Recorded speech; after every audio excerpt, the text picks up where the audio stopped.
A brilliant 86 not out from Johan Myburgh saw Somerset chase down Surrey's total with 4 balls to spare to bag back-to-back home T20 victories. Having won the toss and chosen to bat, Surrey got off to a steady start with Dominic Sibley clearing the ropes in the 3rd over off Craig Overton. He was ably supported by Jason Roy, who, having been dropped earlier on, took Surrey to 39 off the first 4 overs. The 5th, though, saw the England man try 1 shot too many and found Rudolf van der Merwe in the deep to pull off a cracking catch off the bowling of Craig Overton.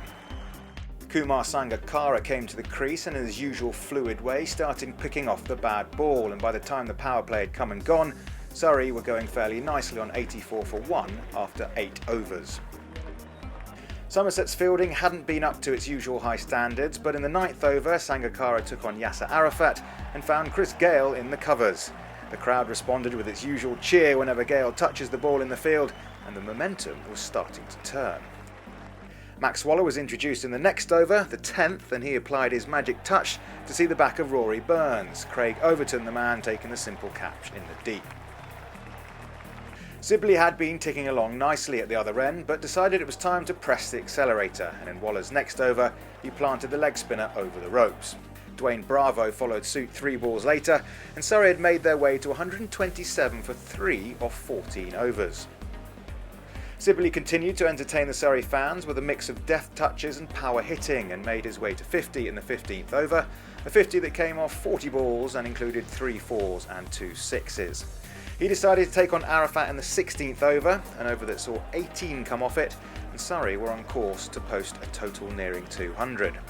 Lewis Gregory, though, did a good job when he came back in the 17th over to stem the tide when he had the flamboyant Bravo caught by another superb effort from van der Merwe for 15 with the score on 165.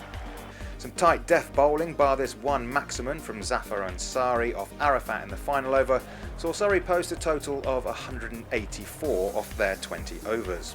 And at the halfway stage, it was very much game on for Somerset, especially with the likes of Gale and Jim Allenby in their ranks. Unfortunately for Allenby, though, he top-edged off Ravi Rampal in the 2nd over and was caught by Ben Foakes with the score on 10. That score quickly ramped up, though, as the final 3 balls of Rampal's over met the full force of Gale with a rather large bat.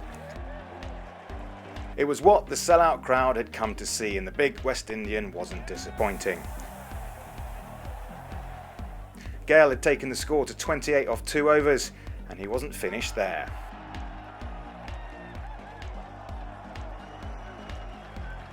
Tom Curran was next to field the full Gale force as he launched one over deep mid-wicket to take him to 31 off just 11 balls.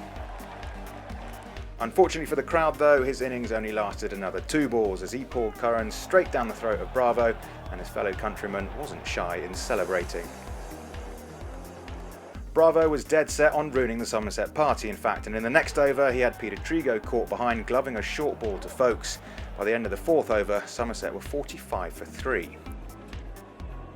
There was a bit of rain in the air and Duckworth Lewis was being mentioned, but Myburgh made sure the home side were always up with the run rate.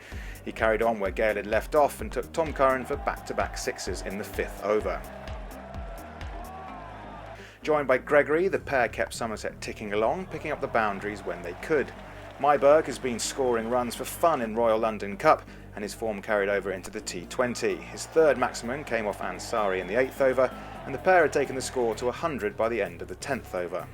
The 11th, though, saw the end of Gregory as he nicked off to Sam Curran for 21 off 18 balls. Somerset was still in control, but needed Myburgh to stay in and keep the board ticking over. He did just that. After passing his 50 off 28 balls, Sam Curran this time felt the full force of the South African in the 12th over. Van der Merwe had joined his fellow countryman at this point, and 3 balls later he showed just what he can do with a bat, also taking Sam Curran for a maximum. The pair batted sensibly as Surrey bowled 3 very tight boundaryless overs before Myburgh once again got the crowd involved when he struck Bravo for his 5th 6 of the innings.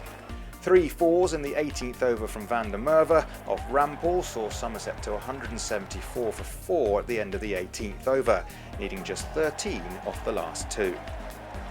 Another van der Merwe 4 off Bravo in the 19th left the home side needing 3 off the last over, and suitably it was Myburgh who hit the winning runs to bring home the victory for Somerset with 4 balls to spare. Myburgh finished on a man of the match unbeaten 86 off 53 balls, including 4 fours and 5 sixes. Van der Merwe finished unbeaten on 39 off 26 balls with 4 fours and a 6. The victory means Somerset are 2 wins from 4 games so far in the competition, with 2 big local derbies to come. First on Wednesday it's Glamorgan at home, followed 2 days later by an away trip to Bristol next Friday to take on Gloucestershire.